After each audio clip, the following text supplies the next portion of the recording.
Boa noite, gente, tudo bom? É um prazer revê-los. Estamos ainda com pouca gente na sala, né? Acho que o pessoal está chegando e a gente já vai se organizando para iniciar. Bom, enquanto o pessoal está entrando, eu queria parabenizar aí a turma, né? O pessoal respondeu bem o estudo de caso que eu tinha disponibilizado, né? O que vocês acharam do estudo de caso? Acharam difícil? Pelo que eu vi as respostas, né? Vocês devem ter visto que eu só fui copiando o gabarito, ou seja, a minha resposta padrão. Teve gente que escreveu bem mais, que mencionou o artigo 118 do Código Tributário, teve respostas até mais ricas que a minha, né? Mais rica que que o gabarito que eu coloquei. Tá? Então, assim, já antecipando, vocês fiquem tranquilos que eu nunca vou cobrar de vocês algo que eu não tenha falado. Então, por exemplo, quem botou o artigo 118 está perfeito, mas é um assunto que a gente só vai estudar quando for entrar lá em obrigação tributária. Então, obviamente, eu não vou cobrar de vocês que vocês conhecessem o artigo 118. Teve gente que colocou o artigo do Código Tributário relativo ao imposto de renda, mencionou até a lei do imposto de renda. Então, assim, muito legal que vocês se empenharem em pesquisar, mas numa prova, né, eu não vou exigir esse nível de resposta, né? Eu sempre trabalho, eu cobro aquilo que eu falo, aquilo que eu ensino. Lógico, vocês foram melhores porque expandiram a pesquisa, então está perfeito. Vocês usaram bem o tempo para estudar e aprofundar. Então, perfeito, mas assim, quem não falou do artigo 118, quem não falou da lei do imposto de renda, se fosse uma avaliação, eu não penalizaria, certo? Tá bom? Então, fiquem tranquilos quanto a isso. As respostas estavam excelentes, eu não vi nenhuma questão que tivesse uma resposta errada, uma outra mais rica, né, com mais pesquisa, mas eu coloquei para todo mundo o padrão de resposta que eu exigiria. Então, assim, quem falou do princípio pecuniário non olet, era importante falar, porque foi um assunto tratado, então tinha que mencionar. A questão da diferença entre tributo e a distinção para penalidade, para sanção, que tributo não é sanção por ato ilícito, isso era importante também. Isso era fundamental, melhor dizendo. E alguns alunos avançaram e foram bem profundos, e eu parabenizo a todos, primeiro por terem compreendido, terem feito bem o estudo de caso, e principalmente aqueles que avançaram e pesquisaram. Isso mostra, fiquei muito satisfeito com o interesse da turma. Sei que vocês têm várias outras matérias, então por isso que meus estudos de caso vão ser sempre assim. Toda sexta-feira vocês vão ter um estudo de caso, mas vai ser uma coisa que vocês conseguem fazer em 15 minutos no máximo, porque eu sei que vocês têm outras matérias, então eu não vou aqui sobrecarregar vocês, e o estudo de caso vai abordar aquilo que é importante do conteúdo estudar na semana, tem sempre várias coisas importantes, e eu vou estar abordando uma coisa importante, eu não vou estar botando uma casca de banana para vocês errarem, não, eu quero que vocês fixem um ponto que foi estudado, tá? E eu queria aproveitar, então, vou reler o estudo de caso, sei que todos fizeram, poucos alunos não fizeram, acho que na turma, só nessa turma, acho que foram 6 alunos que não fizeram. Então, assim, praticamente a turma inteira fez, mais de 90% da turma fez. Então, eu queria só ler o estudo de caso e eu vou discutir com vocês rapidamente para a gente poder entrar no conteúdo que foi trabalhado na semana, tá bom?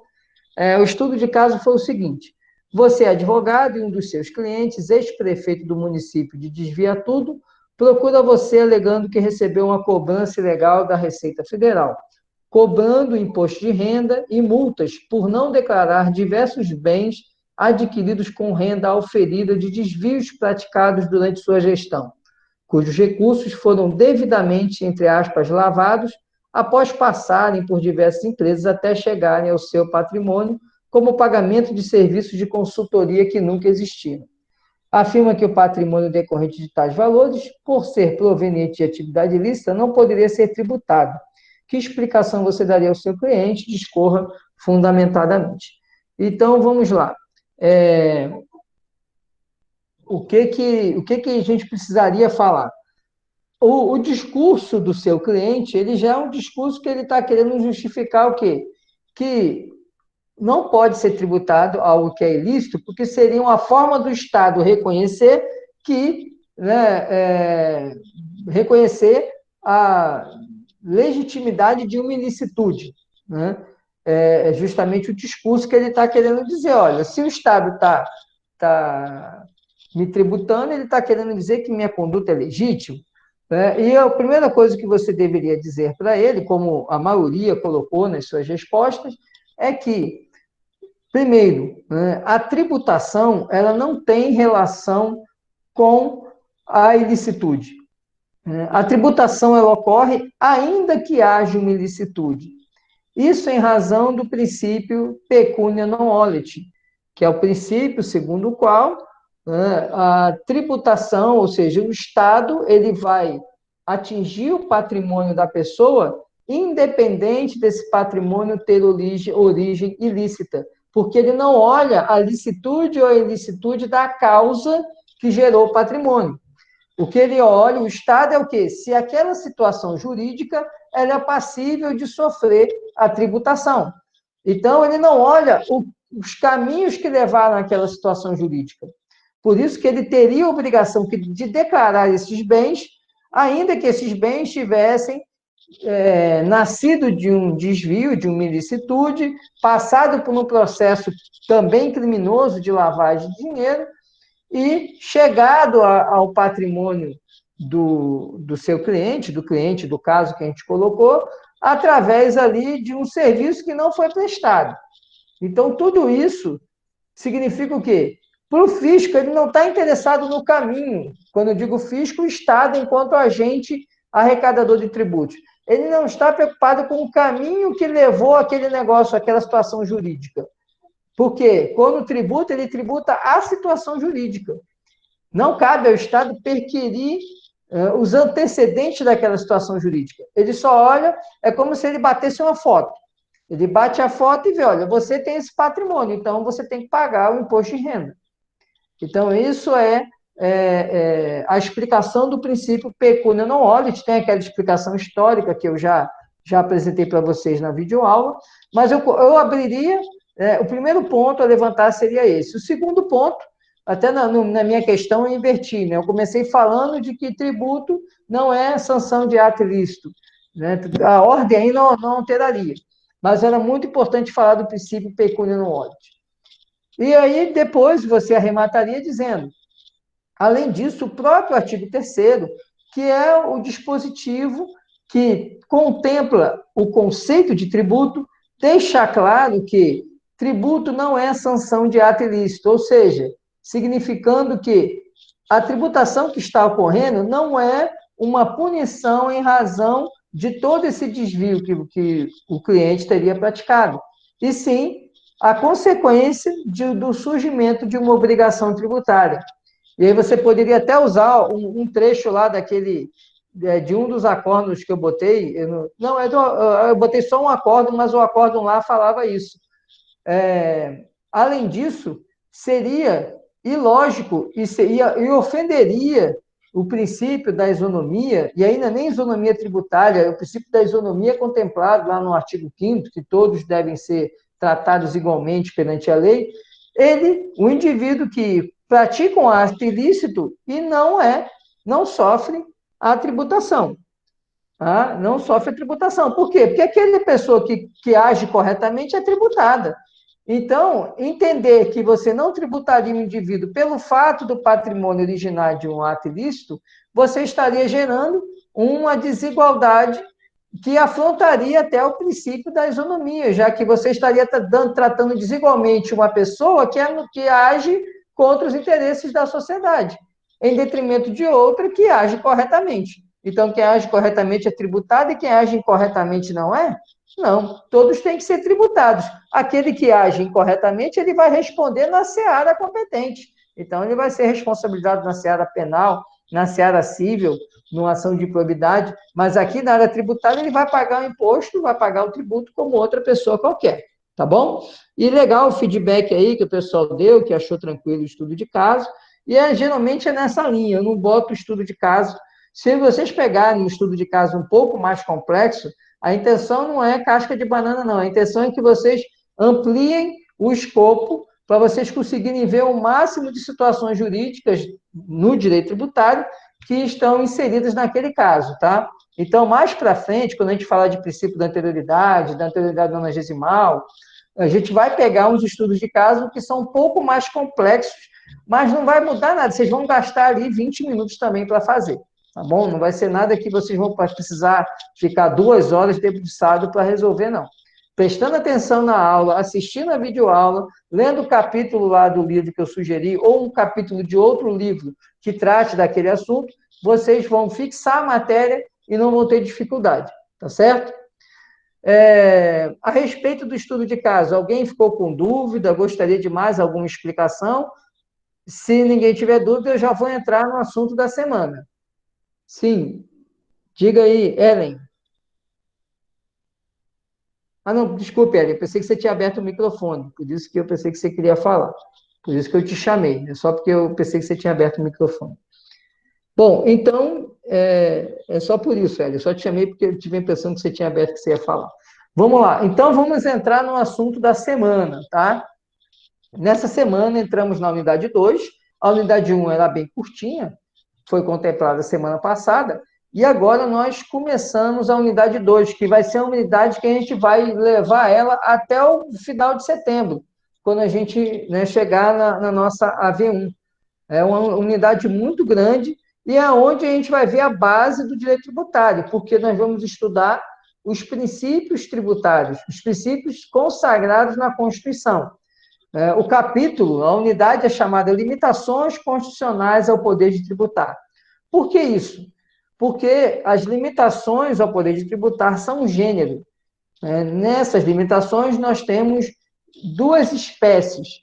Uma espécie são os princípios constitucionais tributários e outra espécie as imunidades. Nós começamos a estudar os princípios constitucionais tributários enfrentando o primeiro princípio, o mais básico deles, que é o princípio da legalidade tributária. Antes de eu ficar aqui falando, eu queria abrir para saber se alguém tem alguma pergunta, para que a gente já comece pelas dúvidas, né?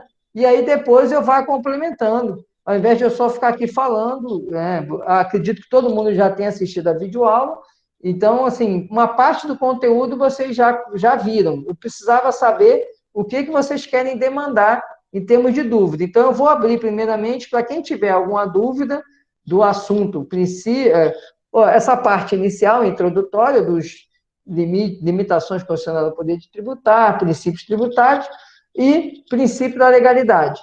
Tá certo? Alguém tem alguma dúvida, quer fazer, já tem aí anotado alguma dúvida?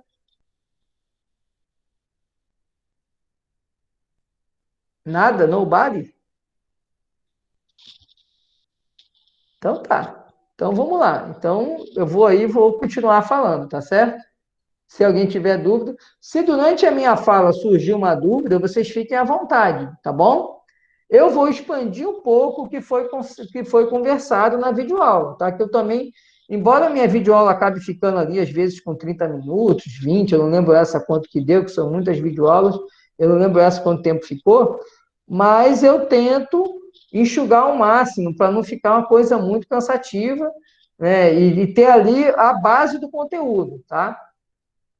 Então, vamos lá. Primeiro, eu queria conversar com vocês sobre é,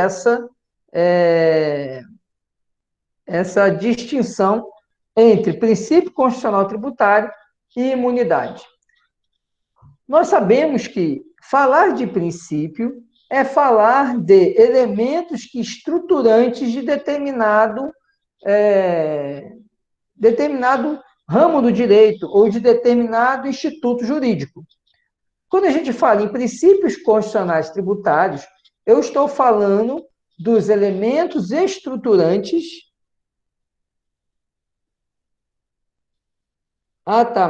Antes de seguir aqui, Maiana, toda semana a gente vai ter um estudo de caso, tá certo? A minha sistemática vai ser essa. Então, por exemplo, você já tem um estudo de caso para amanhã que vai tratar de princípio da legalidade tributária. Já estou até adiantando, né? Como é que vocês falam aí? Estou dando spoiler, né? Estou dando spoiler, né? Que é o teor do estudo de caso, né? Para ajudar vocês a fixarem exatamente o princípio da legalidade, tá certo? Então, toda semana nós teremos, a minha atividade sempre na sexta-feira vai ser um estudo de caso do conteúdo da semana. Pode ser que, às vezes, esse estudo de caso englobe o conteúdo da semana e mais algum outro. A gente vai ver, quando a gente for andando nos princípios, que eu vou trazer um estudo de caso que vai abordar 3 princípios. Por que isso? Não é para confundir vocês, é para vocês entenderem como vocês vão vivenciar isso na prática, tá bom? Então, vamos voltar aqui. Eu estava diferenciando o princípio constitucional tributário de imunidade, mas obrigado aí pela observação, tá, amanhã? Então, eu estava aí fazendo a distinção entre um e outro. E estava dizendo que princípio constitucional tributário é o elemento, ele traz ali elementos estruturantes do sistema tributário nacional. Por quê? Porque o nosso sistema tributário nacional, ele está gravado na Constituição. É a Constituição que traz o teor do sistema tributário nacional. Por quê? Porque é a Constituição que traz o molde do Estado brasileiro. Dentro do molde do Estado brasileiro, é preciso também você modelar, você organizar a parte tributária, porque ela é fundamental para o funcionamento de todos os entes da federação, União, Estados, Distrito Federal e municípios. Então, quando eu falo ali em princípios constitucionais tributários, que são parte dessas limitações ao poder de tributar, eu estou me referindo a esses elementos estruturantes que vão dar de diretriz para o funcionamento do sistema tributário nacional. Por que um sistema? Porque eu vou ter ali vários entes federados desempenhando papéis, desempenhando competências e atribuições, sendo que eles têm que observar o que a Constituição entregou para cada ente federado e observar os limites ao poder de tributar. Porque os limites, lembra, gênero que engloba princípio e imunidade, os limites, eles trazem proteções para o contribuinte e barreiras para o ente público. O ente público, ele não pode ultrapassar aquele limite, ele não pode violar um princípio tributário, ele não pode afrontar uma imunidade. Por quê? Porque exatamente quando se organiza o sistema tributário, é como se você botasse uma cerca ali no Estado. Estado, você não pode passar dessa cerca. Aqui é o limite constitucional para você poder tributar. Além desse limite, você não pode ir. Então, o princípio, ele faz parte dessa cerca, dessas estacas e do arame que faz ali o confinamento do Estado, fazendo aí um paralelo com gado, né? Um confinamento ali do Estado para que o Estado não extrapole dentro do sistema tributário nacional, ele não avance além da onde ele pode.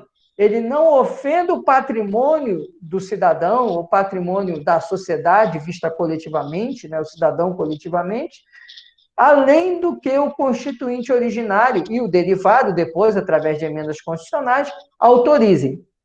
Então, essas são as limitações. E os princípios, eles estruturam o sistema tributário. Então, a União, quando quer cobrar um tributo, ela sabe que tem princípios que ela tem que observar. Ela não pode cobrar de qualquer forma, porque se ela afrontar esses princípios, ela vai estar sujeita, vai estar fadada a incorrer numa inconstitucionalidade e, portanto, ter declarada, né, a nulidade daquele ato legislativo, daquele ato administrativo que pretendia arrecadar um tributo. A imunidade é diferente dos princípios constitucionais tributários. A imunidade é parte das limitações. Ela está nesse arame, nessa cerca que compele o Estado, que não deixa o Estado tributar de qualquer jeito. Mas a imunidade, é só a gente lembrar que a gente está vivendo um cenário de Covid, estamos fazendo essa aula online em razão justamente de preocupações a nível de saúde com a nossa imunidade, porque não há imunidade ainda, né? Nós não estamos imunizados, não temos a vacina para nos imunizar do Covid, do coronavírus, né? Do Covid-19. Então, imunidade é isso. É exatamente como se alguém pegasse, e esse alguém é o constituinte, ele vai dar uma vacina. Dar uma vacina em quem? Em pessoas, em coisas que, depois que elas tomam essas vacinas, o Estado não pode tributar elas. É só a gente fazer o paralelo da imunidade com a questão da imunidade adquirida através da vacina, ou adquirida através do próprio contágio, né? Mas a imunidade é isso, é uma injeção que o constituinte originário ou derivado, ele dá em pessoas ou coisas, de maneira que o Estado não pode tributar essas pessoas, essas coisas. Professor, dá uns exemplos? Dou. Não se preocupem, essa matéria a gente vai estudar ainda, tá? Quando a gente terminar princípios, vamos entrar em imunidade. Eu só quero mostrar para vocês entenderem a diferença entre um e outro e perceberem que esses dois elementos, essas duas espécies, integram o gênero limitações ao poder de tributar. Por exemplo, a imunidade que é concedida aos templos religiosos, às igrejas. A Constituição diz que é vedada à União, Estado, Distrito Federal e municípios e instituir impostos sobre templos de qualquer culto, ou seja, nenhuma igreja pode ser tributada. A Constituição diz que, então, a imunidade é para uma pessoa ali, a pessoa jurídica, né, que gere ali, que é detentora daquela atividade religiosa. Outro exemplo, a imunidade que é concedida aos livros.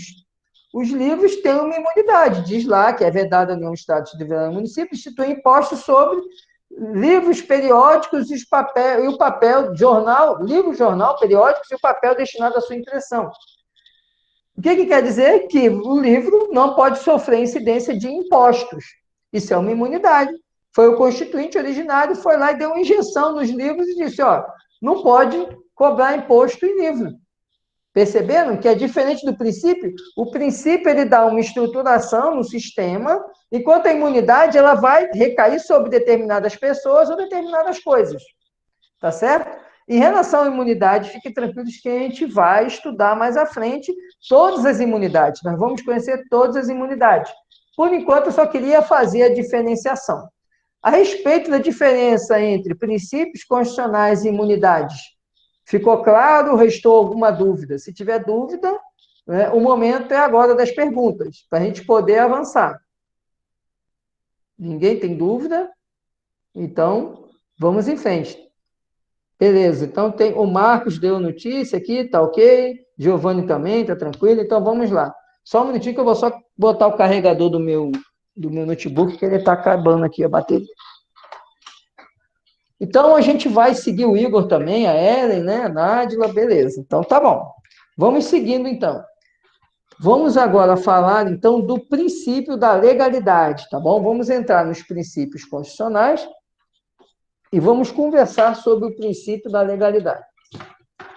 O princípio da legalidade é um princípio que vocês já conhecem, né? O pessoal que adora direito penal, né? Mas isso é só até vocês conhecerem o direito tributário, depois vocês vão mudar, né? Vocês vão acordar e aí não vão mais gostar de penal, vão gostar só de tributário, né? Mas quem gosta de direito penal ouve lá desde o terceiro semestre, né, o princípio da legalidade, né? Nulo crime, nula pena sine lege, não é isso? Lá no artigo 3º, se não me engano, 3º do Código Penal, né, que não há crime sem lei que o defina, não há pena sem prévia combinação legal. É a mesma coisa, a gente pode fazer um paralelo, né, no direito tributário. Igualmente, não é possível existir a criação de um tributo, é o que diz o artigo 150, inciso 1º da Constituição, não é possível a criação de um tributo, nem o seu aumento, sem que haja, né, uma previsão legal. Por que isso? Isso começou desde 1215. Lembram da Carta do João Sem Terra? Na Carta do João Sem Terra, o que foi a Carta do João Sem Terra? Foi um acordo feito do rei João com os senhores feudais à época, para que ele continuasse governando. E nessa carta, que houve vários acordos, tem a questão lá que não poderá ser processado sem o devido processo legal, tanto que se diz que a Carta do João Sem Terra é o embrião das constituições, né? Seria o primeiro germe de Constituição. Quando vocês estudaram direito constitucional, viram isso. Isso, Matheus, nós estamos falando do princípio da legalidade, que está no artigo 150, inciso 1º da Constituição. Muito bem, isso mesmo. Então, o que acontece?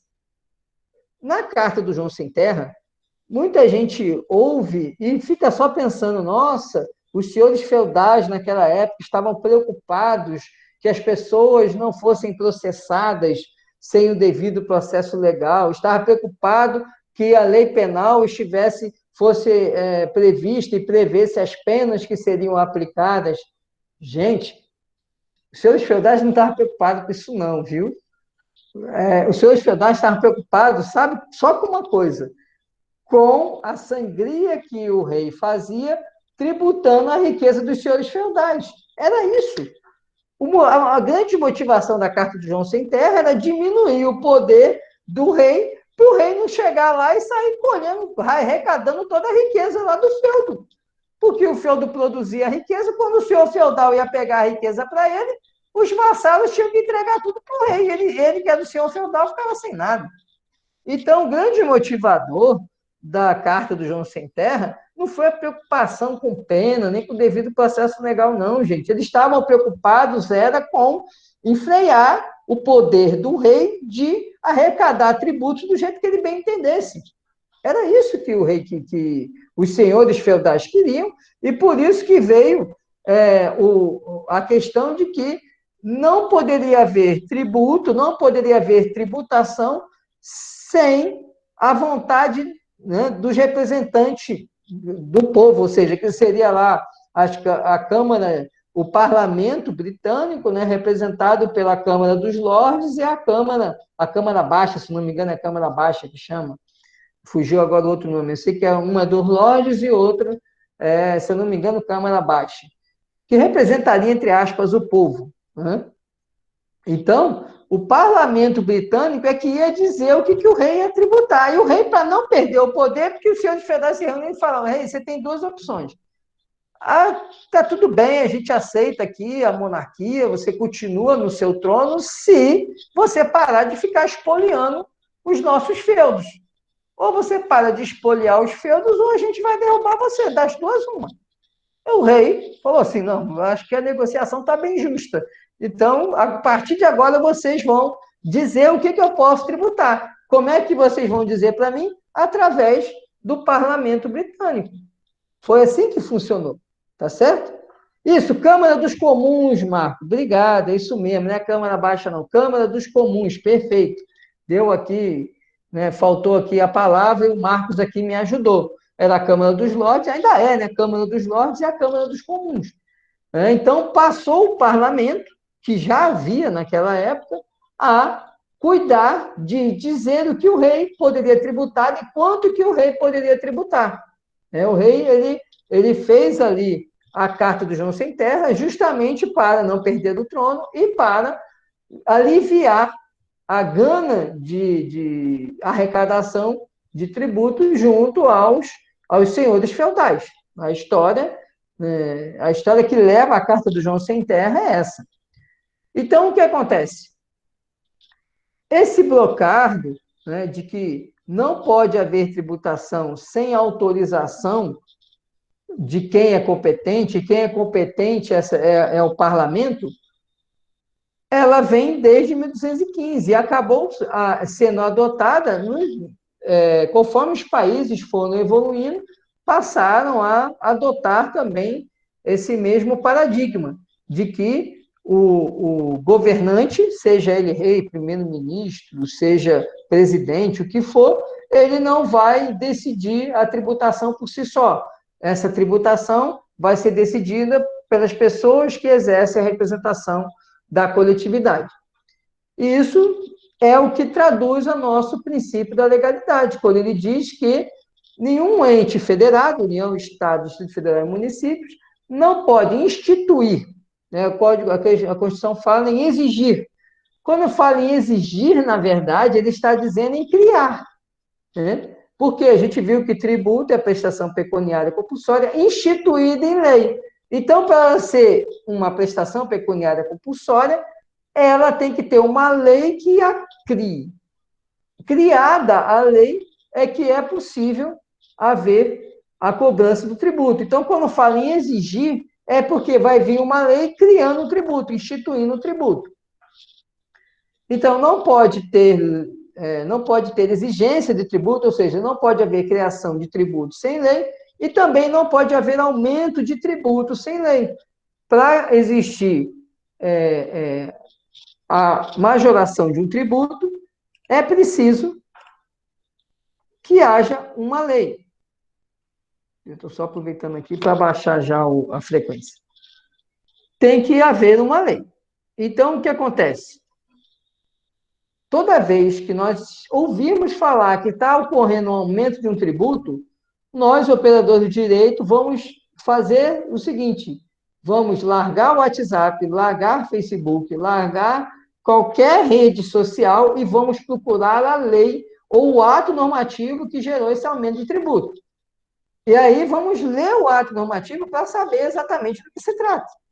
Não adianta nós, conhecedores do direito tributário, não enfrentarmos o direito tributário. E o direito tributário sempre está na lei, porque ele não é cobrado mediante atividade administrativa plenamente vinculada, tem que ter uma lei falando aquele negócio ali. Se não tiver, então já está sofrendo vício de inconstitucionalidade, ressalvadas as exceções que a gente vai conversar daqui a pouco. Então, seja para criar um tributo, para exigir um tributo, exigir aí na Constituição, vocês entendam, criar, instituir, tá bom? É a mesma coisa. Seja para aumentar um tributo, e aumentar não tem dúvida, né? Você tornar ele mais oneroso. Seja para aumentar, sempre eu vou precisar de lei. E aí, quando nossa Constituição fala em lei, a gente sabe que quando a Constituição fala em lei, ela está se referindo à lei ordinária, não é isso? Porque quando a Constituição dá tratamento especial a determinada matéria, ela diz que ela vai ser regulada por meio de lei complementar. Então, mais uma coisa que temos que observar, o artigo 150, inciso 1º, nos diz que em matéria tributária, a rigor, isso será veiculado por meio de lei ordinária, certo? Mas eu já apresento a vocês, e eu comentei, que existem algumas exceções a essa questão da lei complementar. Primeiro eu vou falar das exceções no que tange ao uso de lei complementar. De qualquer forma, é lei, porque é ato proveniente do Poder Legislativo. Só que, no caso, vai ser lei complementar. Quais são as hipóteses em que você vai ter lei complementar para instituir ou aumentar um tributo? Você vai ter no imposto sobre grandes fortunas, até hoje não criado, é uma competência da União, artigo 153, inciso 7º, salvo engano. Você vai ter lei complementar para criar os empréstimos compulsórios, que também é um instituto pouco utilizado. Quando nós formos estudar o sistema tributário, lá na unidade 5, eu vou explicar melhor os empréstimos compulsórios. Eu vou ter lei complementar para os impostos residuais. O que são os impostos residuais? São aqueles que não estão previstos na Constituição. É uma competência da União. A União pode instituir impostos residuais, mas ela deve fazê-lo por lei complementar, tá bom?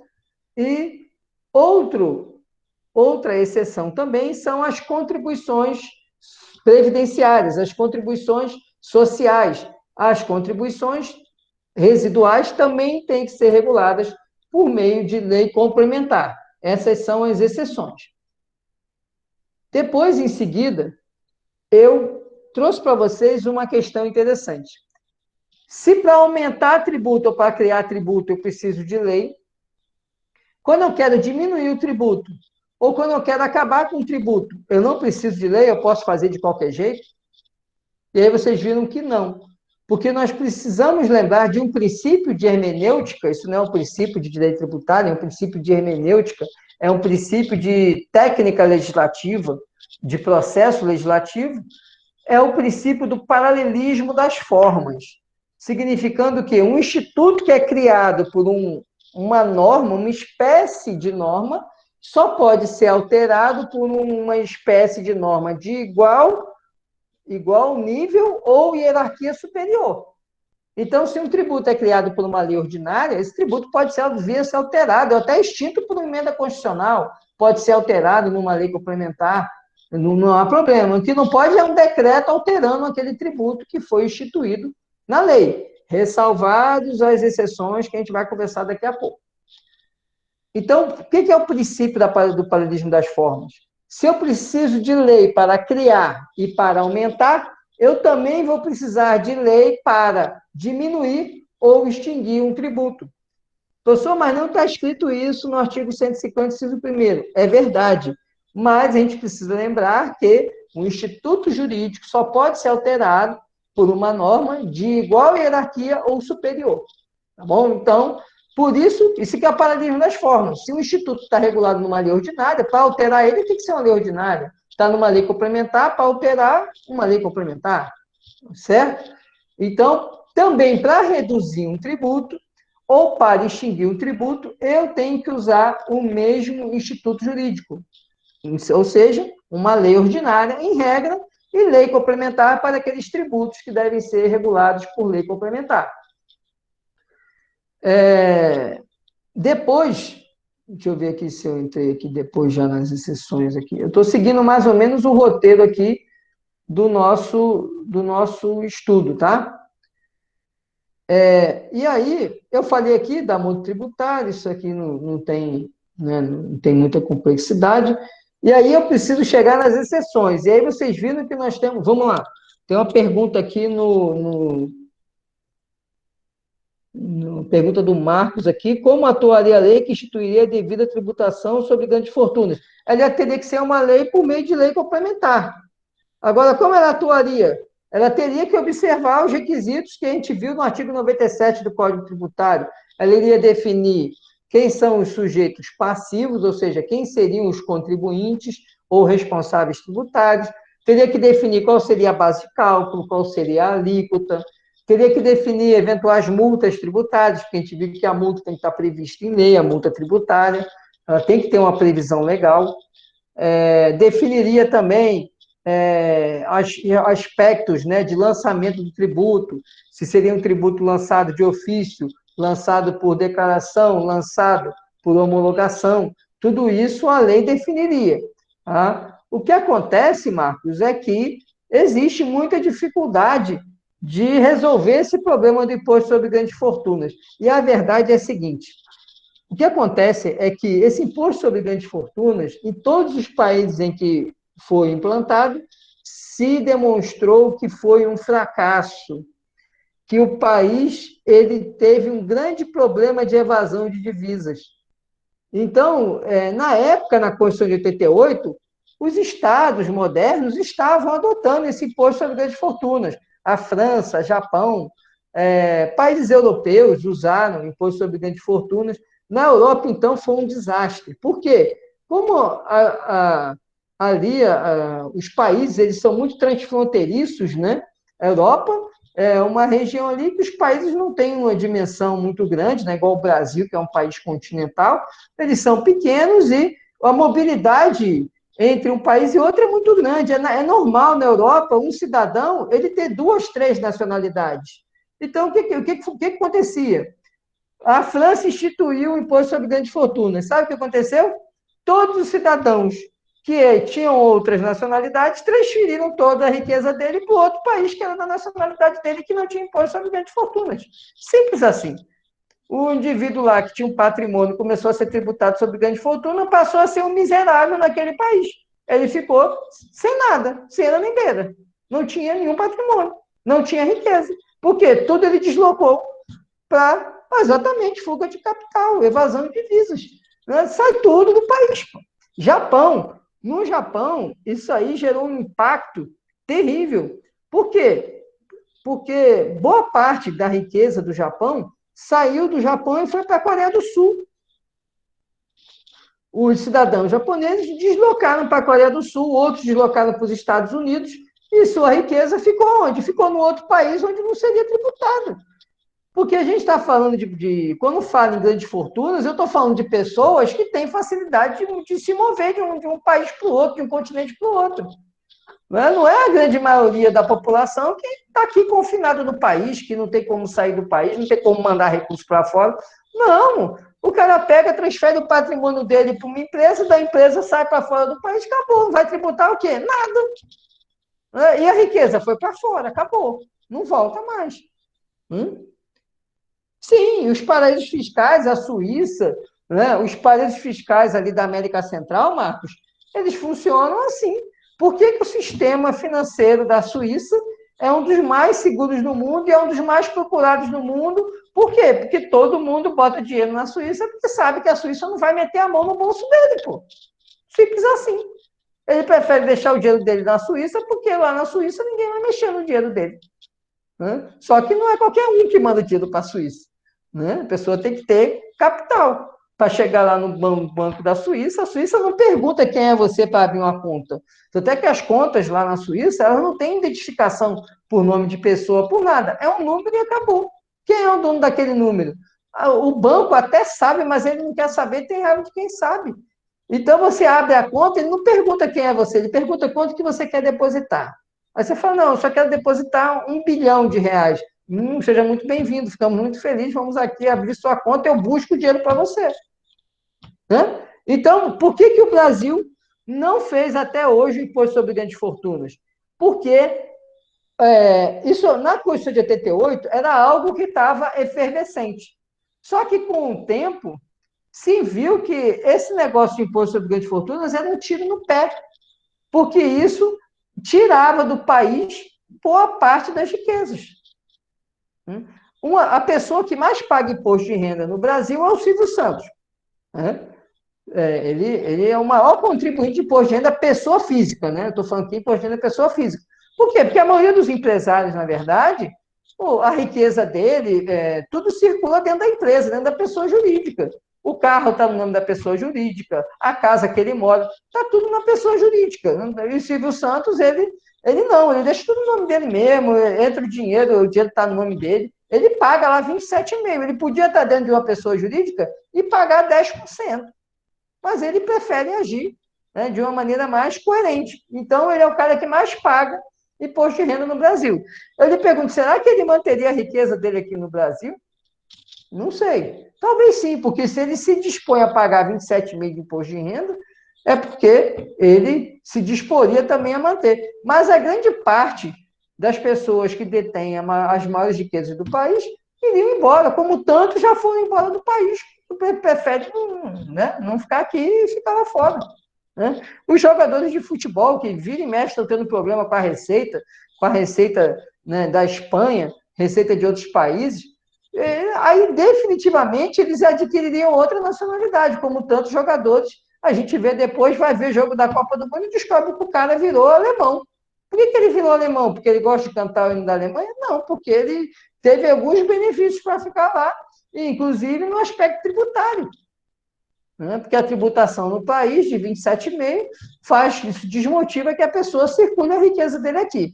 Então, só para fechar essa questão do imposto sobre grandes fortunas, que é algo que a gente ouve as pessoas falando, que é absurdo, não existe, ninguém mais vai meter a mão nesse negócio de imposto sobre grandes fortunas, porque é onde foi implantado, em 88, isso era o assunto do momento, e depois de 88, quando foi ali 90, 95, antes de 95, 92, 93, começou a ver que era um fracasso esse imposto sobre grandes fortunas, foi uma tragédia econômica.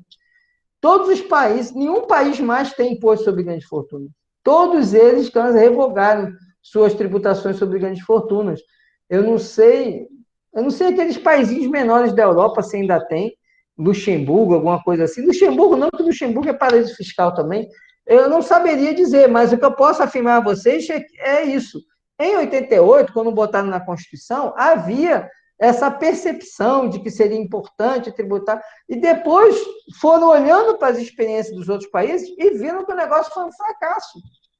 Então, para que você vai insistir num erro que o outro já cometeu e você vai cometer o mesmo erro que o outro já viu que dá errado? Não, deu errado, está lá na Constituição, vai ficar ali, nunca vão fazer. Primeiro, pela dificuldade, segundo, pelo efeito, que vai ser um efeito muito ruim, tá certo?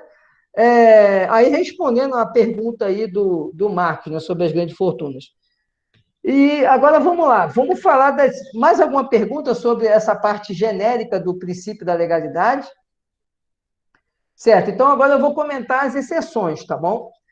Primeiro, eu quero falar uma exceção do princípio da legalidade, que está lá no artigo 97 do Código Tributário, que lá no artigo 97 elenca as matérias que vão ter que constar nessa lei que vai instituir um tributo.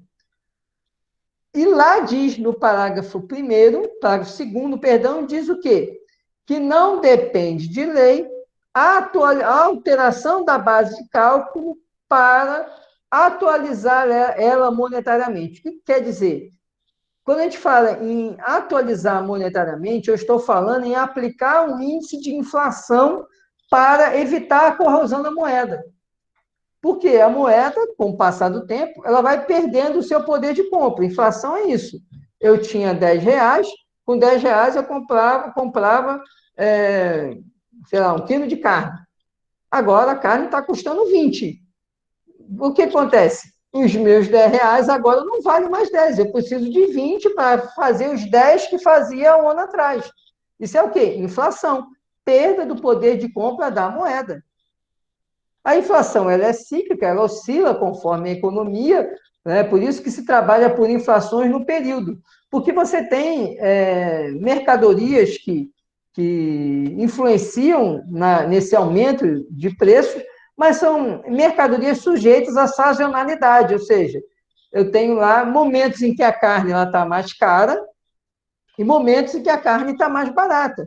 O que vai influenciar? Vai influenciar a necessidade de exportação, né? Por exemplo, começa os mercados externos a quererem comprar carne.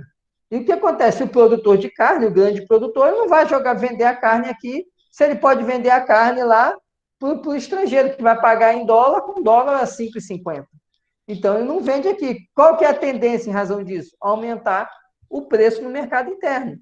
Por isso que você tem sazonalidades na carne.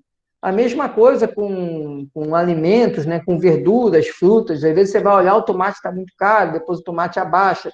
Por quê? Porque são produtos que têm pico de safra, que têm queda de safra. Isso tudo afeta no preço. Por isso que a inflação se mede por período.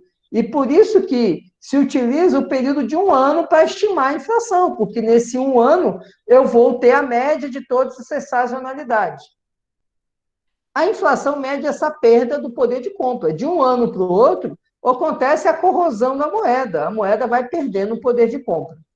Então, quando eu atualizo monetariamente, ou seja, eu aplico um índice de inflação, IGPM, IGPDI, né, qualquer um que a gente possa pensar, IPCA, qualquer índice desse, eu aplico um índice desses, o que eu estou fazendo é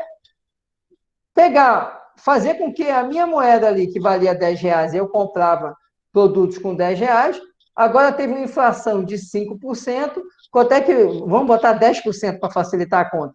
Então, minha moeda agora vale o quê? Eu preciso de R$ 11. Então, se minha base de cálculo do tributo era 10, teve uma inflação de 10%, a base de cálculo do meu tributo tem que ser agora quanto? 11. Por quê? Porque houve uma inflação de 10%. Então, para eu comprar a mesma carne, eu não compro mais por 10, agora eu compro por 11.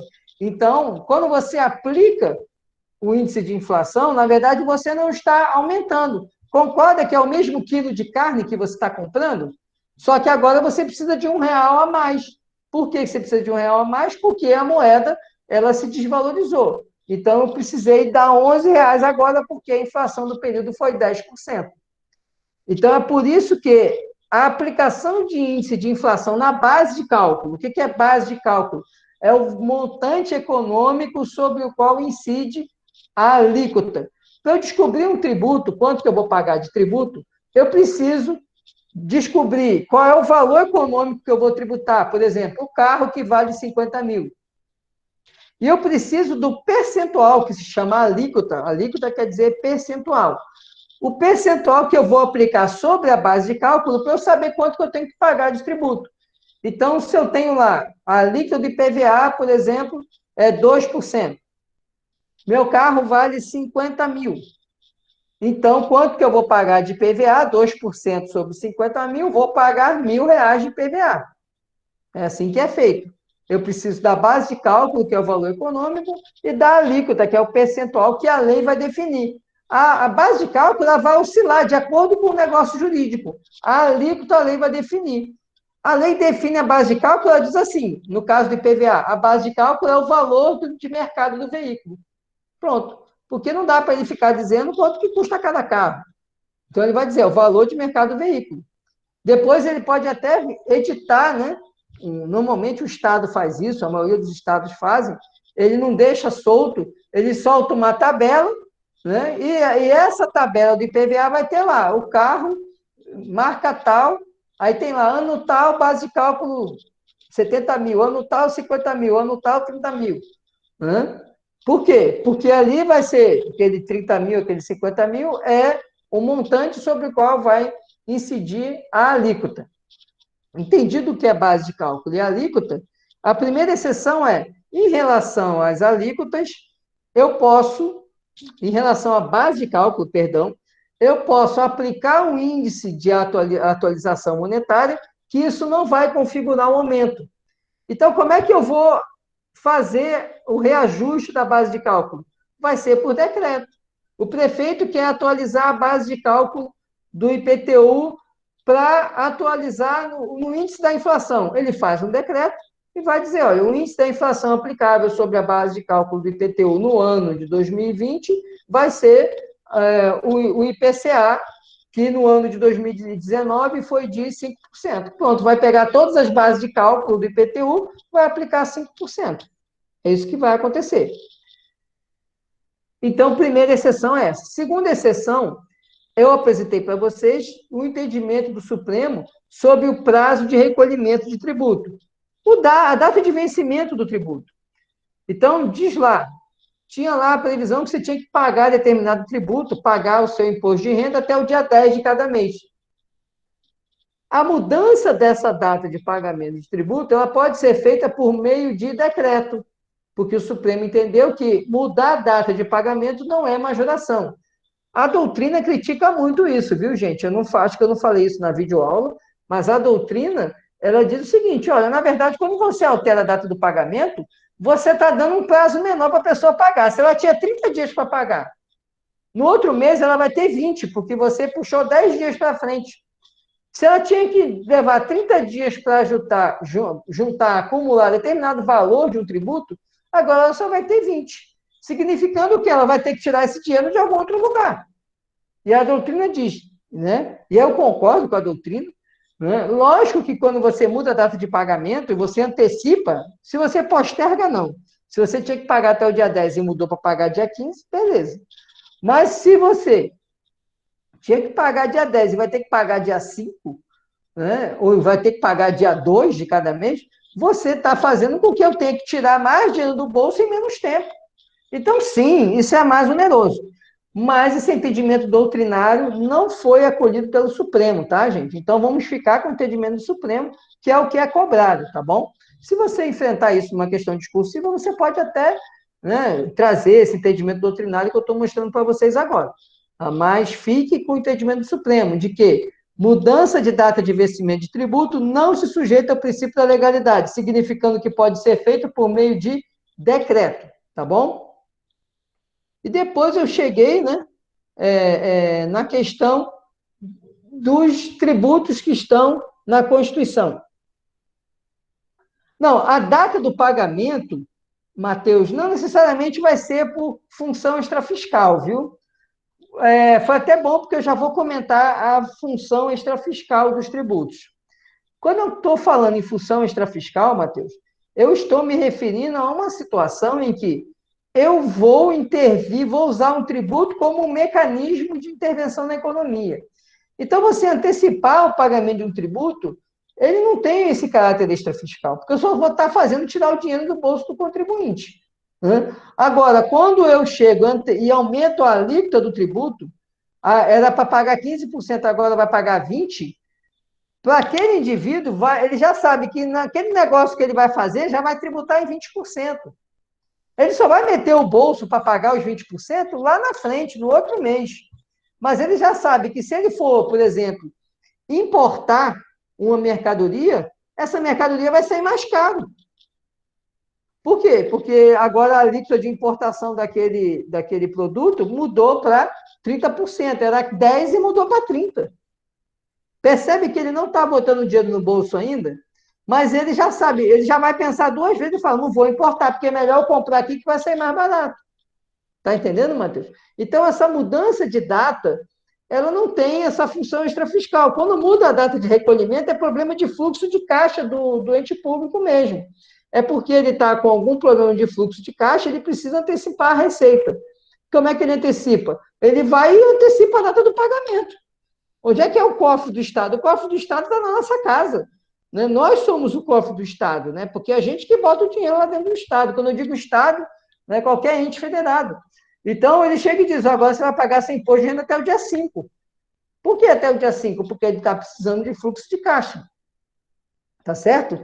Então, a mudança de data de pagamento, o problema é fiscal. Quando a gente fala assim de dinheiro no cofre, a questão é fiscal, função fiscal do tributo. Quando eu falo em função extrafiscal, e é importante porque a gente vai falar agora, comentar os outros impostos que são exceção ao princípio da legalidade, que é o imposto de importação, exportação, o IPI e o IOF. E eu mostrei para vocês que esses 4 impostos, eles, através de previsão na própria Constituição, eles podem ser aumentados por meio de ato infralegal. Ou seja, não é lei que vai aumentar a alíquota desses impostos. Ela vai ter a alíquota alterada por um ato infralegal, que pode ser um decreto, e a gente viu que pode ser até uma resolução da Câmara do Comércio Exterior, tá bom? E por que esses tributos precisam estar nessa situação de serem exceção ao princípio da legalidade? Porque esses tributos têm função preponderante de intervir na economia. Desses tributos, talvez o que tenha maior arrecadação, talvez não, o que tenha maior arrecadação é o IPI. Então, o IPI ele tem uma função fiscal também. Ele tem essa função extrafiscal, porque é uma forma de você refrear ou você incentivar um consumo de determinado bem. Vocês devem lembrar, uns 4 anos atrás, 5 anos atrás, quando teve aquela redução do IPI da linha branca, né? Que ficou com IPI zero, né? Geladeira, fogão, tudo com IPI zero. Carros, né, veículos também tiveram IPI zero. Aí você lembra que vocês passavam em frente às lojas, concessionárias ou loja de eletrodoméstica, tinha a faixa lá, né? Aproveite IPI zero até dia tal. É porque eles já sabiam que já ia aumentar a alíquota do IPI. Ficou zero por um determinado período, por alguns meses, e depois ela foi ser aumentada de novo, ela foi reajustada. Por que ficou zero? Para incentivar, né, o consumo daqueles bens, porque as empresas, as indústrias daquele segmento estavam paradas, estavam dando férias coletivas e iam começar a demitir empregados. E essas áreas, né, elas têm impacto muito grande na economia, né, porque você não tem só ali a empresa que faz a geladeira, você não tem só a empresa que faz o carro, você tem toda uma indústria satélite que gira em torno daquele negócio, né? Porque a empresa que faz geladeira, ela não faz as peças da geladeira, ela compra de outra pessoa, de outra indústria. Então, você afeta um ciclo econômico muito vasto.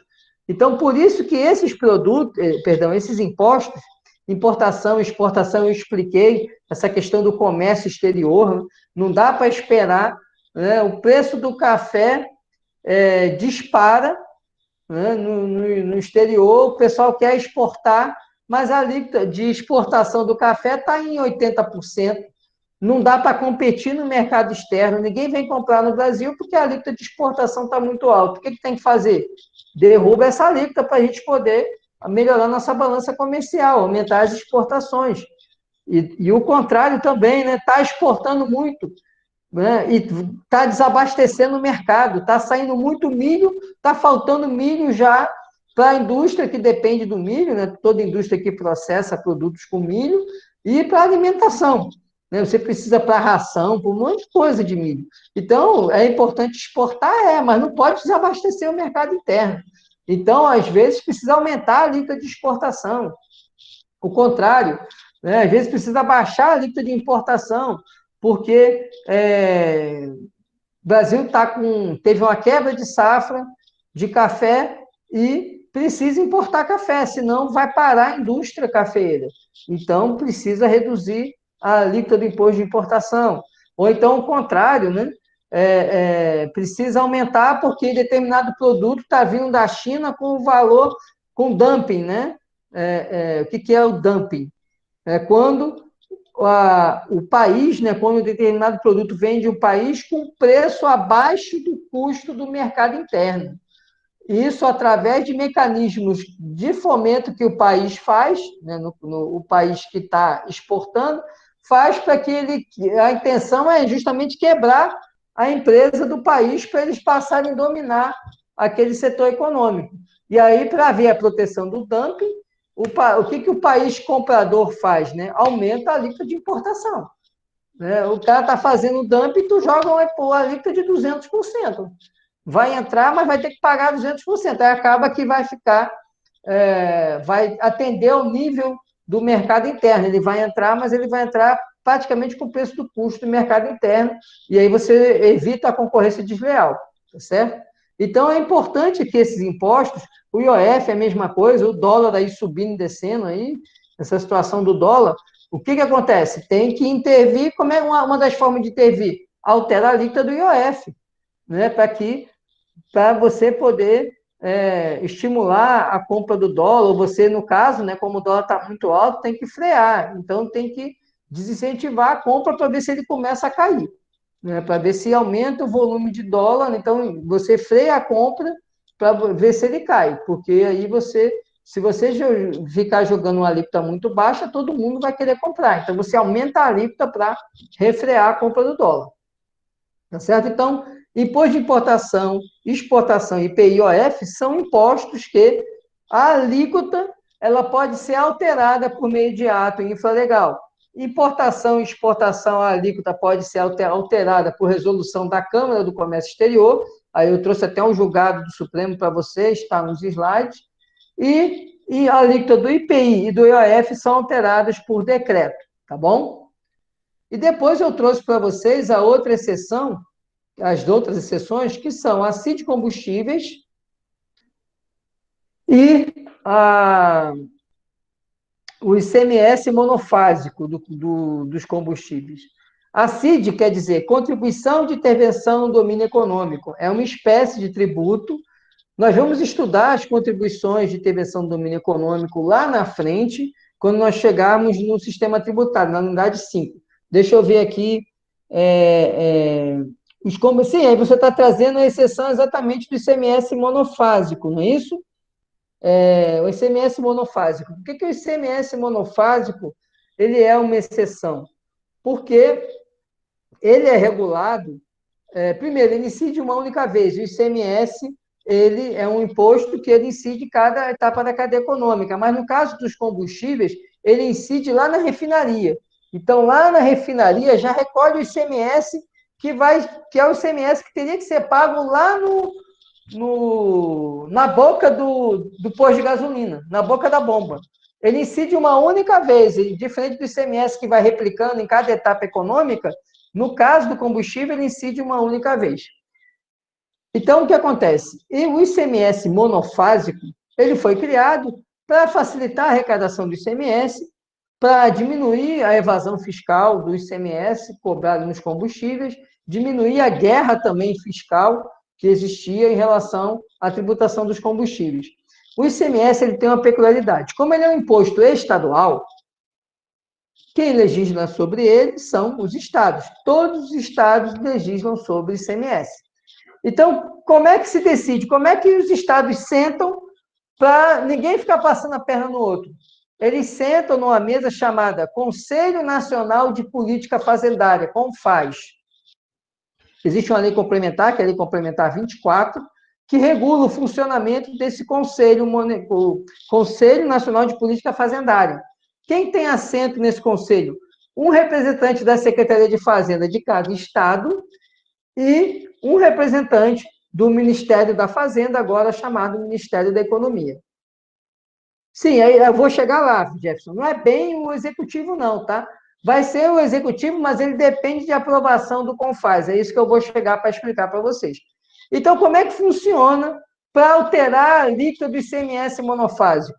Não pode o governador do Ceará dizer assim, eu vou aumentar a alíquota do ICMS monofásico. Ele pode até querer fazer, mas ele vai ter que seguir uma via crucis para isso. Qual via crucis? Ele vai ter que encaminhar um pedido ao CONFAS para aprovação da alteração da alíquota do ICMS monofásico. Aí vai ter reunião todo mês, normalmente as reuniões são mensais do CONFAS, tá? E aí vai ter uma reunião do CONFAS, aí vai sentar todos os estados e vão deliberar. E aí você tem matérias que têm que ser aprovadas por unanimidade e tem matérias que têm que ser aprovadas por maioria, algumas maioria de 2/3, outras maioria absoluta. Poucas, acho que não tem nenhum, tem só 2 matérias que são maioria relativa, que é só questão de procedimento fiscal, é coisa mais burocrática. A matéria mesmo de interesse, de isenção, redução de base de cálculo, tudo isso tem que ser aprovado ou é por maioria absoluta, ou é por 2/3, ou é por unanimidade.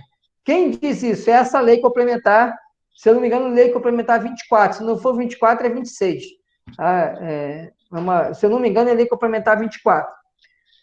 E aí, Jefferson, eu sei, a Constituição é confusa porque o ICMS é confuso, meu amigo. ICMS é um imposto que não é para os fracos, né? Então, assim, por isso que ele é confuso.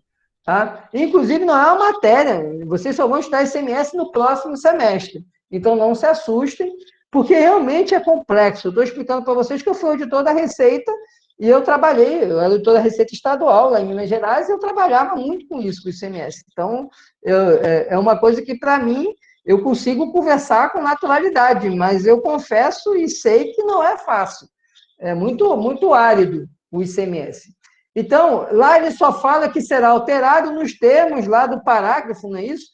Que quando ele fala no parágrafo, ele remete ao Conselho Nacional de Política Fazendária, tá bom? É isso que ele quer dizer lá, Jefferson. Eu estou explicando o funcionamento do Conselho. Então, esse Conselho, ele vai... Então, o governador do Ceará resolve aumentar a alíquota do ICMS. Ele vai e diz que do ICMS monofásico, ele tem que encaminhar isso para o CONFAS tem que aprovar, depois que aprova, volta para o Estado poder fazer, aí não precisa de lei, o governador vai fazer por decreto, entendeu? Mas ele só faz isso depois que ele tem a aprovação do CONFAS. Se o CONFAS não aprova, ele não pode fazer. Entendeu, Jefferson? Por isso que é uma exceção. É uma exceção porque não é lei que vai alterar essa alíquota, vai ser alterada através de autorização do Conselho Nacional de Política Fazendária para que o governador edite o decreto, confirmando, na verdade, como é que vem a autorização. Ela vem por meio de uma resolução. Todo ato de colegiado é uma resolução. Então, o CONFAS aprova uma resolução autorizando o Estado do Ceará a aumentar a alíquota ou reduzir a alíquota do ICMS. Normalmente, Jefferson, para aumentar, não dá briga não, viu? Agora, para abaixar, meu amigo, o nego não deixa não. Para baixar, os caras choram e brigam muito, né? Não, mas quando eu digo aumentar, é reajustar, tá? Porque o que acontece é que o ICMS monofásico existe uma limitação. Por exemplo, a alíquota do ICMS monofásico não pode ultrapassar, salvo engano, 30%. Esse é o limite que a lei que criou o ICMS monofásico dá. E que lei é essa? É uma lei federal, viu? Não é uma lei estadual, não. A lei que regula o ICMS monofásico. E aí ela vem e diz, se eu não me engano lá, a alíquota máxima é 30%. Nesses 30%, os estados podem andar. Então, está lá, está 22%, o estado do Ceará quer aumentar para 27%. O que ele tem que fazer? Pedir autorização para o CONFAS e depois editar o decreto. Está entendendo, Jefferson? Vai abaixar. Mesmo para abaixar, ele tem que pedir autorização para o CONFAS. Ele não pode abaixar sem autorização do CONFAS. E é o que eu falei, normalmente a grande briga, e aí é justamente para evitar a guerra fiscal, não é não aumentar, não. É quando o Estado quer abaixar mais que o outro. E aí, por exemplo, o Estado do Ceará vai e diz, não, nós vamos botar a alíquota do ICMS monofásico a 15%. O que vai acontecer? Os outros estados vão gritar. Não, 15% vai todo mundo deixar de comprar combustível aqui em Recife e vai comprar no Ceará. Não, aí Recife dá contra, Os estados do Nordeste todo votam contra, é assim que funciona, tá certo? Ele não consegue aprovar, tá certo? Então, e aí depois ele abaixou e quer aumentar. A mesma coisa, quando ele quiser aumentar, ele vai enfrentar essa dificuldade para poder aumentar, porque os estados não vão concordar com esse perdão, o aumento não vai, o aumento geralmente é aprovado com facilidade, mas ele não vai aceitar, por quê? Porque houve, né, no caso da redução, não vai aceitar, porque se ele abaixar mais do que os vizinhos, ele não vai querer. E aí, quando eu falei aumento, tá, Jefferson? Realmente é reajuste, tá? É porque existe um limite máximo. Ele não pode passar daquele limite máximo que a lei que instituiu o ICMS monofásico, ele atribui, tá certo? Ele não pode passar. Isso tudo que eu estou falando vale para a CID de combustíveis, exceto quanto a essa questão do CONFAZ, porque a CID de combustível é um tributo da União, um tributo federal, então a União legisla, não tem que se preocupar com a aprovação de conselho, tá bom? Então, esses tributos também, a alteração e redução da alíquota deles são exceção ao princípio da legalidade. Então, alterar a alíquota da CID de combustíveis pode ser por decreto. Não sei se vocês lembram, quando teve aquele problema da greve dos caminhoneiros, né? O que aconteceu? O governo foi, editou um ato e reduziu a alíquota da CID sobre o óleo diesel. Por quê? Porque ele não precisava do Congresso, não precisava ser por meio de lei. Ele podia fazer isso por decreto. Mas eles queriam lá uma outra alteração, que aí o presidente falou, ano passado, não foi ano retrasado, né? Desculpe, foi 2018, salvo engano.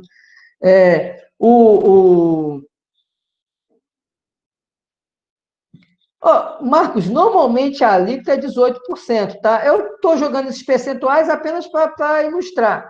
O ICMS monofásico, se eu não me engano, a lei autoriza até 30%. Eu não sei quanto que está a alíquota aqui no Ceará, mas no Brasil inteiro a autorização, se eu não me engano, é até 30%.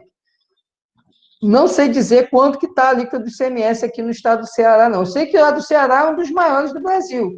Havia muito essa discussão, por que o combustível no Ceará não caía, em outros estados caiu, e aí parece, também não pesquisei, confesso, não me preocupei em pesquisar a matéria, parece que o problema seria, né, exatamente o valor da alíquota do ICMS utilizada aqui no Ceará, tá bom?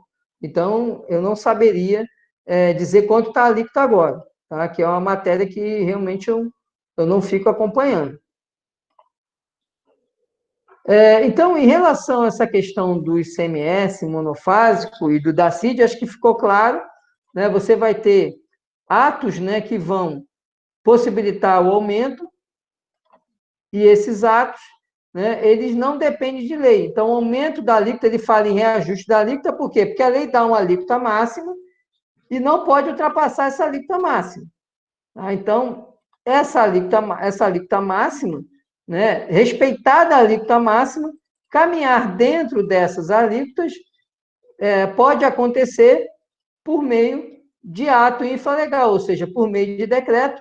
No caso do ICMS monofásico, é que você vai ter o limite colocado de precisar de uma aprovação do Conselho Nacional de Política Fazendária. Certo? Aí o Santos Contabilidade, que eu não sei quem é. Sim, mas essas alíquotas aí, Santos, não essa faculdade do Senado é para estabelecer a alíquota mínima e máxima, estabelecer as alíquotas interestaduais também. A gente vai estudar isso. Aí tem a resolução do Senado, tem resolução que é João Luiz, né? Tá joia, João Luiz? É porque estava só Santos Contabilidade, prazer, João Luiz. Então, o que acontece? Você tem resolução do Senado que vai regular a alíquota mínima, a alíquota máxima, a alíquota interestadual. E aí você tem, por exemplo, a iniciativa.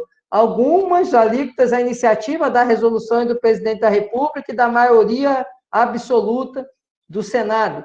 Outras alíquotas maioria relativa do Senado. E aí eu não saberia dizer, teria que olhar o artigo e lhe dizer exatamente, porque são 4 hipóteses diferentes, tá certo? Mas essa alíquota que ele está se referindo, que o Senado tem a atribuição, não é a alíquota da CID de combustíveis, perdão, não é a alíquota do ICMS monofásico de combustíveis.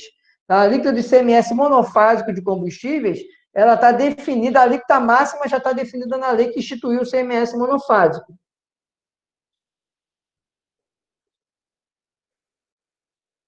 Jefferson, não sei, esse reajuste maior que 15%, onde é que você viu isso? Não sei, não conheço. Aqui, ó, já está apresentando aqui o Marcos que a alíquota da gasolina é de 25%. É de 29%, né, por cento. Pois é, eu lembro que eu vi uma discussão sobre isso há um tempo atrás, né? E, se eu não me engano, na lei que regula, o limite é 30% na lei que institui o ICMS monofásico, salvo engano, tá bom? Esse alíquota de 15%, eu não conheço esse teto de 15%, não. Do ICMS, não. Você está se referindo, Jefferson, ao ICMS? No ICMS monofásico, não. Tá? Ou ele está distrito à aprovação do CONFAS e ao limite que a lei que instituiu o ICMS monofásico estipulou, tá certo? Isso, Jefferson, se refere a quê? A lei do ICMS monofásico? Certo? Ele tem que olhar a lei e ver qual é o limite que ela coloca lá, tá bom? Mas esse é um detalhe que a gente, né, extrapola aqui o nosso escopo, né? Tá bom? Porque esse é um detalhe já lá do ICMS em si. O que é importante é saber essa possibilidade de alterar a alíquota até o limite que a lei estipula por meio de ato infralegal, que vai ser decreto, mas esse decreto fica condicionado antes à aprovação do CONFAS, tá bom? Alguém tem alguma pergunta? Esse era o teor que a gente tinha para estudar, né? Acho que aqui isso aí encerra, né, o nosso conteúdo. Alguém tem alguma pergunta a respeito do princípio da legalidade? Ficou alguma... Ah, lembrei, uma coisa para falar é da medida provisória, né? Você pode ter medida provisória criando tributo, aumentando tributo, mas, conforme o artigo 62 da Constituição, uma medida provisória que cria ou aumente o tributo, ela só pode ter eficácia no exercício seguinte, depois que ela for convertida em lei. Então, pode aumentar o tributo ou instituir tributo por medida provisória? Pode, mas na prática não interessa. Por quê? Porque acaba que não adianta, que só vai poder cobrar depois que ela for convertida em lei no exercício seguinte, então não adianta. Então, por isso que você não vê mais, desde a emenda constitucional 32, você não vê mais emenda constitucional tratando de aumento de tributo, e emenda constitucional não, medida provisória, tratando de aumento de tributo, nem de criação de tributo. Antes da emenda 32, você via. Depois da emenda 32, perdeu o interesse o executivo de legislar criação e aumento de tributo por medida provisória, porque a emenda constitucional só permite que a cobrança ocorra no exercício seguinte, quando ela for convertida em lei. No exercício seguinte, que ela seja convertida em lei. Então, perdeu o sentido, tá bom? Então, por isso que a gente não vê mais medida provisória, ainda bem, né? Regulando, né, aumento de tributo ou regulando criação de tributo. Alguém tem alguma pergunta? Nada? Tá tranquilo?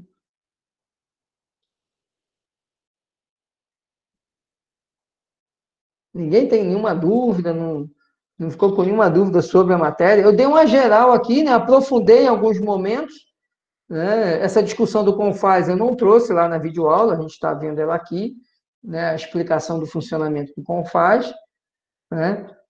E que, na verdade, essa alteração da alíquota, né, do ICMS monofásico de combustíveis, ele depende dessa aprovação do CONFAS para depois haver o decreto, tá bom? Então, isso aí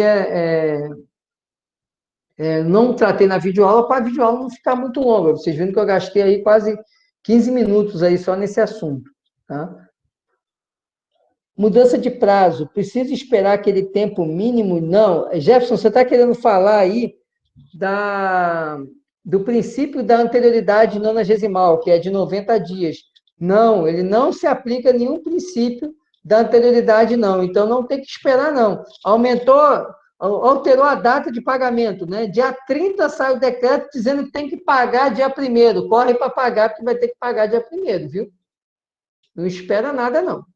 Não tem que observar a anterioridade nonagesimal em razão de mudança de prazo de pagamento não de tributo.